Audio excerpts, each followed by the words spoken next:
نحمدہ و نصلی علی رسولہ الکریم۔ نیکی کی بات مفتی ناصر علی کے ساتھ اسلامی واقعات کے سیگمنٹ میں خوش آمدید۔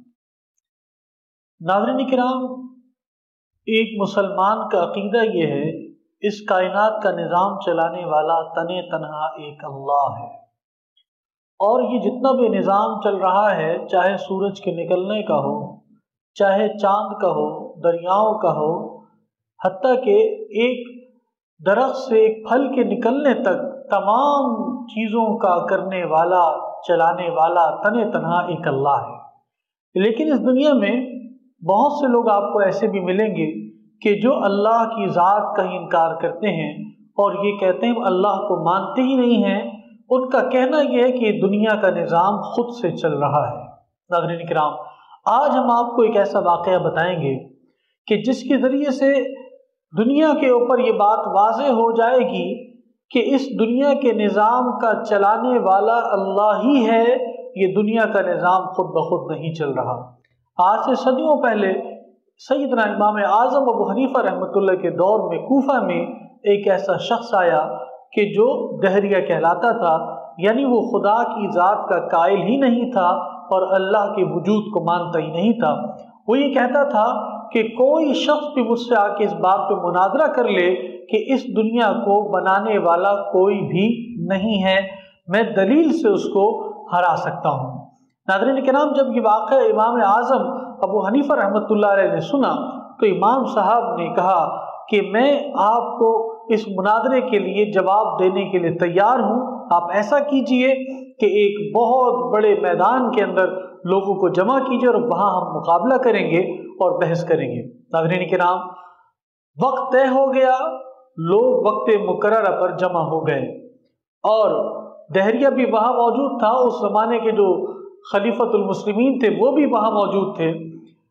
ناظرین کرام، جیسے جیسے لوگ وہاں جمع ہوتے گئے اور وہاں پہ لوگوں نے امام اعظم ابو حنیفہ رحمۃ اللہ علیہ کا انتظار کرنا شروع کر دیا کہ کب امام اعظم ابو حنیفہ رحمۃ اللہ علیہ آئیں گے اور اس مناظر پہ چیلنج کا جو ہے جواب دیں گے اور بات پوری کریں گے۔ ناظرین کرام، وقت گزرتا رہا، جو وقت مقرر کیا گیا تھا، جیسے جیسے وقت گزر رہا تھا لوگوں کی پریشانی بھی بڑھ رہی تھی، اور وہ جو دہریہ مناظر تھا وہ فخری انداز میں لوگوں کو کہہ رہا تھا کہ دیکھو تمہارا مناظر تو اب تک آیا ہی نہیں۔ اتنے میں لوگوں نے دیکھا کہ دور سے امام اعظم ابو حنیفہ رحمۃ اللہ علیہ ہانپتے ہوئے، تیزی کے ساتھ دوڑتے ہوئے تشریف لا رہے ہیں۔ جیسے ہی امام اعظم ابو حنیفہ رحمۃ اللہ علیہ وہاں پہنچے، لوگوں نے سوال کرنا شروع کیا، امام صاحب آپ اتنی دیر سے کیوں تشریف لائے؟ امام صاحب نے کہا کہ میرے دیر سے آنے کی ایک ایسی وجہ ہے کہ میں اگر آپ لوگوں کو بتاؤں گا کہ آپ میں سے کوئی اس پر یقین نہیں کرے گا۔ ناظرین کرام، یہ بات جب اس مناظر نے دیکھی تو وہ کہنے لگا میں تو پہلے ہی تم سے کہہ رہا تھا کہ میرے سے مقابلہ کرنے کی کسی میں ہمت نہیں ہے، یہ دیکھو تمہارا مناظر بھی مجھ سے بچنے کے لیے بھاگ رہا تھا، اسی وجہ سے تاخیر سے آیا۔ امام صاحب نے کہا میں آپ سے مناظرہ بعد میں کروں گا، پہلے آپ کو میں یہ بتا دوں کہ میرے دیر سے آنے کی وجہ کیا ہے۔ لوگوں نے کہا بالکل جواب دیجیے اور ہمیں بتائیے کہ آپ اتنی تاخیر سے یہاں کیوں آئے۔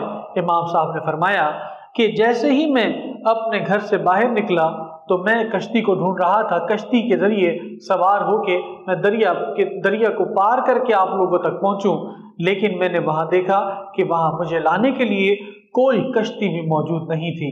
میں پریشان حال کھڑا تھا، اسی اثنا میں نے یہ دیکھا کہ درختوں سے خود بخود درخت کٹنے لگے، تنے کٹنے لگے، اور میری دیکھا دیکھی وہاں پہ اچانک سے کشتی تیار ہو گئی اور میں اس کشتی کے اندر بیٹھا تو مجھے چپو سے چلانے کی نوبت نہ آئی، کشتی خود بخود چلنے لگی اور میں پھر یہاں تک پہنچ گیا۔